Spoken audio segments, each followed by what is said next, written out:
সাংস্কৃতিক বিষয়ক উপদেষ্টা মোস্তফা সরোয়ার ফারুকী বলেছেন, বাংলাদেশের সংস্কৃতি যেন বাংলাদেশিদের হয়, কোনো বিশেষ গোষ্ঠীর যেন না হয়, সে লক্ষ্য কাজ করছে বর্তমান সরকার।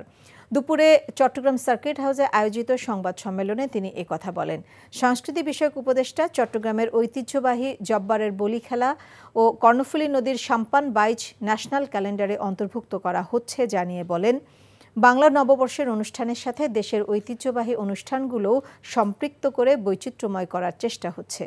চট্টগ্রামে জিয়া স্মৃতি জাদুঘর ১৭ বছর অবহেলিত ছিল উল্লেখ করে উপদেষ্টা বলেন, এই জাদুঘরে শহীদ প্রেসিডেন্ট জিয়াউর রহমানের সমগ্র জীবন যেন উপস্থাপন করা যায়, সে লক্ষ্যে কাজ শুরু করা হয়েছে।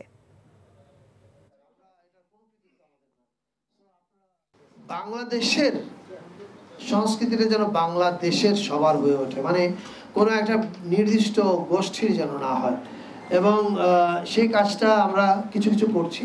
তো এই কাজের একটা বড় দিক হচ্ছে উৎসব। মনে হয় যে আচ্ছা, উৎসবের এত ইম্পর্টেন্স কি? উৎসবের ইম্পর্টেন্স হচ্ছে, উৎসব আসলে essentially very important cultural, social and political expression একটা জনগোষ্ঠী। এই ঈদে জামা জুতো অ্যাক্সেসরিজের ডিসকাউন্ট।